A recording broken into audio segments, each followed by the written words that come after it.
വിളിച്ചിട്ട് ഇങ്ങനെ പറയാണ്, ഇങ്ങനെ ഒരു ഫേക്ക് ന്യൂസ് വന്നിട്ടുണ്ട്, നിനക്ക് ചീറ്റിംഗ് ആണ്, അതായത് നിൻ്റെ പേരും വെച്ചിട്ട് ഇങ്ങനെ ജോർജ് കുട്ടിക്ക് കിട്ടേണ്ടത് കിട്ടിയെന്നും പറഞ്ഞിട്ട് ഉണ്ട്. അപ്പോൾ ഞാനത് ചെയ്തത് ഞാനല്ല, എനിക്ക് അതിൻ്റെ ആവശ്യമില്ല. ഞാൻ മെഡിക്കൽ കോളേജിൽ അഡ്മിറ്റാണ്. 27-ാം തീയതി മുതൽ ഞാൻ മെഡിക്കൽ കോളേജിൽ 15-ാം വാർഡിൽ അഡ്മിറ്റാണ്. എനിക്ക് നാട്ടിലിറങ്ങാനോ അല്ലെങ്കിൽ എനിക്ക് മോളും ഒരു കുടുംബം ഉള്ളതാണ്. അപ്പം എല്ലാവർക്കും ഇതിലിടയിൽ ഞാൻ ഒരു ചീറ്റിങ്, സമൂഹത്തിന് അമ്മ പെറ്റ മക്കളല്ലേ, അവർ മുല പിടിച്ച് വളർന്നതല്ലേ. അപ്പോൾ ഒരമ്മ ഒരു സന്നദ്ധത കാണിക്കുമ്പോൾ അത് ഏറ്റവും വലിയ കാര്യമല്ല അത് ചെയ്ത്. അതിനുവേണ്ടി ഇതുപോലെ ചെയ്ത് കഴിഞ്ഞാൽ അയാൾ മനുഷ്യനാണോ? അറിയാത്തൊരു കാര്യത്തിലാണ് ഇത്. നിങ്ങൾക്കായിട്ട് ഇത് കിട്ടുമ്പോഴേ നിങ്ങൾക്ക് അതിൻ്റെ വേദന അറിയാൻ പറ്റും. ആ ഫോട്ടോ ഇത്തരത്തിൽ വരണമെങ്കിലെന്ന് പറഞ്ഞാൽ എന്തെങ്കിലും വ്യക്തിവിരോധം ഉണ്ടാകണം തീർച്ചയായിട്ടും. 31-ന് വയനാട് ഉരുൾപൊട്ടലിൽ ഒരു രാത്രി കൊണ്ട് രക്ഷിതാക്കളെ നഷ്ടപ്പെട്ട നിരവധി പിഞ്ചോമനകളുണ്ട്. ഈ പിഞ്ചോമനകളെ മുലയൂട്ടാൻ തയ്യാറാണെന്ന് സന്നദ്ധ അറിയിച്ച് ഒരു യുവതി സോഷ്യൽ മീഡിയയിൽ പോസ്റ്റ് ഇടുകയും ചെയ്തിരുന്നു. എന്നാൽ ഈ പോസ്റ്റിന് താഴെ അശ്ലീല കമൻറ്റിട്ട ജോർജിനെ എല്ലാവർക്കും അറിയാവുന്നതാണ്. എന്നാൽ ഈ ജോർജിനെ കൈകാര്യം ചെയ്തു എന്ന തരത്തിൽ വാർത്തകളും സമൂഹ മാധ്യമങ്ങളിൽ പ്രചരിക്കുന്നുണ്ട്. എന്നാൽ ഈ ഒരു പോസ്റ്റുമായി ബന്ധപ്പെട്ട് ഏറെ ദുരിതം അനുഭവിക്കുന്നത് തിരുവനന്തപുരം സ്വദേശിയായ അരുവിക്കര മൈലം സ്വദേശിയായ വിശ്വാസ് രഞ്ജിത്താണ്. ഇദ്ദേഹത്തിൻ്റെ ഫോട്ടോയാണ് ജോർജ് എന്ന തരത്തിൽ പ്രചരിക്കുന്നത്. എന്നാൽ ഇദ്ദേഹം ജോർജ് അല്ല, തിരുവനന്തപുരം സ്വദേശിയാണ്. ഈ ഒരു സംഭവവുമായി യാതൊരുവിധ ബന്ധമില്ലെന്നാണ് അദ്ദേഹം പറയുന്നത്. നമുക്ക് വിശ്വാസിനോട് തന്നെ ഇതുമായി ബന്ധപ്പെട്ട വിശദാംശങ്ങൾ ചോദിച്ചറിയാം. എന്താണ് സംഭവങ്ങൾ? സംഭവം എന്ന് പറഞ്ഞാൽ ഞാൻ നെയ്യാറ്റിൻകര, അതായത് തിരുവനന്തപുരം നെയ്യാറ്റിൻകരയിൽ രാത്രി ഒരു കാർ ആക്സിഡൻറ്റിൽ 26-ാം തീയതി ആക്സിഡൻറ്റായി. 27-ാം തീയതി ഞാൻ മെഡിക്കൽ കോളേജിൽ അഡ്മിറ്റാണ്. അപ്പോൾ എനിക്ക് ഈ ചികിത്സ എന്ന് വെച്ചാൽ കയ്യിൽ നല്ല മുറിവുണ്ട്. അപ്പോൾ മുറിവെന്ന് വെച്ചാൽ നല്ല 3 ഓപ്പറേഷനുണ്ട്. അപ്പോൾ ഈ 3 ഓപ്പറേഷന് വേണ്ടിയിട്ട് പൈസ ഒരുപാടാവും. അപ്പോൾ എൻ്റെ സാമ്പത്തികമായിട്ട് കുറവായതുകൊണ്ട് നമ്മൾ ജോലി ചെയ്യുന്ന ആൾക്കാരുണ്ട്. അപ്പോൾ നമ്മൾ എക്സിബിഷൻ മേഖലയാണ്, കച്ചവടം അങ്ങനെയാണ്. അപ്പോൾ നമ്മൾ ഈ എക്സിബിഷൻ മേഖലയിലുള്ളവർക്ക് എനിക്ക് ഈ മുറിവിൻ്റെ ആഴം എത്രത്തോളം ഉണ്ടെന്ന് അവർക്കറിയില്ല. അപ്പോൾ ഈ മുറിവിൻ്റെ ആഴം അറിയാൻ വേണ്ടി എൻ്റെ ഈ ഫോട്ടോ എടുത്തിട്ട് ഞാൻ എൻ്റെ എക്സിബിഷൻ ഗ്രൂപ്പുകൾക്ക് വാട്സപ്പ് ചെയ്ത് കൊടുത്തു ഫോട്ടോ. ഈ വാട്സപ്പ് ചെയ്ത് അത് 2-ാം തീയതി രാവിലെ ഒരു 11:30 മണിക്കാണ് ഞാനിത് വാട്സപ്പ് ചെയ്തത്. കാരണം എൻ്റെ വാർഡിൽ വെച്ചാണ് ഇത് ഡ്രസ്സ് ചെയ്തത്. അപ്പോൾ ആ ഡ്രസ്സ് ചെയ്യുന്ന സമയത്ത് വേറെ വീഡിയോ എടുത്താണ് ഇത് അയച്ചു കൊടുത്തത്. അത് വേറെ ആരും എടുക്കാനോ വേറെ ഒരു മാധ്യമമോ വേറെ ഒന്നിനും ഞാൻ അയച്ചു കൊടുത്തില്ല. എൻ്റെ എക്സിബിഷൻ ഗ്രൂപ്പിലുള്ളവർക്കാണ് ഇട്ട് കൊടുത്തത്.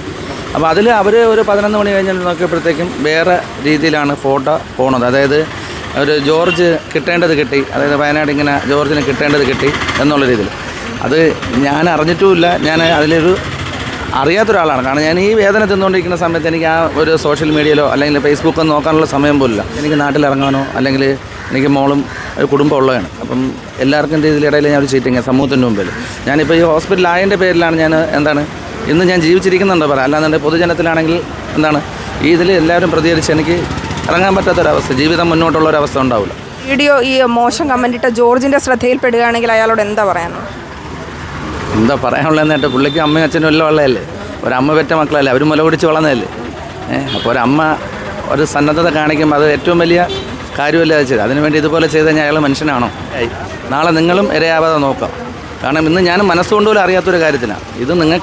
നിങ്ങൾക്കായിട്ട് ഇത് കിട്ടുമ്പോഴേ നിങ്ങൾക്ക് അതിൻ്റെ വേദന അറിയാൻ പറ്റും. ഇവിടെ വേറെ ഇല്ല, എനിക്കെതിരെ ഇട്ട കമൻ്റ് ഇട്ട വ്യക്തി എന്തായാലും എനിക്ക് നിയമത്തിന് മുമ്പ് കൊണ്ടുവരണം. എനിക്ക് പിന്നെ വേറെ ഒന്നുമല്ല, എനിക്ക് ആ പുള്ളിയുടെ ഞാൻ എന്താ തെറ്റ് ചെയ്തു ആ പുള്ളിക്ക് വേണ്ടിയിട്ട്.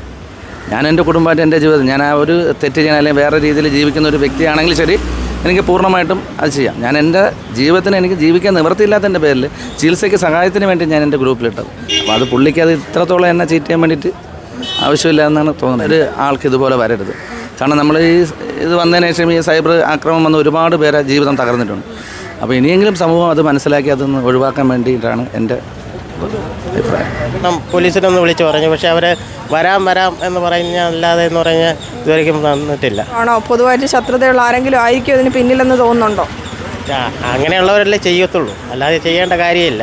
കാരണം എന്ന് പറഞ്ഞാൽ 10,000-2000 മെമ്പേഴ്സുള്ള ഒരു ഗ്രൂപ്പിൽ ഷെയർ ചെയ്ത ഒരു ഫോട്ടോയാണ്. ആ ഫോട്ടോ ഇത്തരത്തിൽ വരണമെങ്കിലെന്ന് പറഞ്ഞാൽ എന്തെങ്കിലും വ്യക്തിവിരോധം ഉണ്ടാകണം. കോളേജ് ആശുപത്രിയിൽ ചികിത്സയിൽ ഇരിക്കുമ്പോൾ പോലും ഇദ്ദേഹത്തിന് മാനസികാവസ്ഥയെ തകർക്കുന്ന രീതിയിൽ ഇദ്ദേഹത്തിൻ്റെ ചിത്രം വീണ്ടും പ്രചരിച്ചുകൊണ്ടിരിക്കുകയാണ്. ഇത്തരത്തിൽ ഇദ്ദേഹത്തിന് ആ ഒരു സംഭവമായി അത്തരത്തിൽ ഒരു അശ്ലീല കമൻറ്റ് ഇദ്ദേഹം ഇട്ടിട്ടില്ല. ഇദ്ദേഹത്തിന് ആ ഒരു സംഭവവുമായി ബന്ധമില്ലെന്നാണ് ഇപ്പോൾ വ്യക്തമാക്കിയിരിക്കുന്നത്.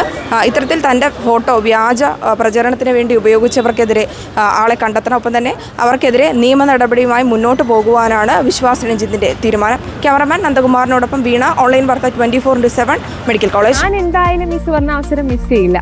നിങ്ങളും ഉണ്ടാവില്ലേ? ായി അവതരിപ്പിക്കുന്നത് ഹോട്ടൽ കാർത്തിക പാർക്കാട് കൂട്ടം. Al Amana Gold and Diamonds, ultimate destination for designs and diamonds. Al Amana Gold and Diamonds, Bishara Tower near KSRTC bus stand, Venyaramur.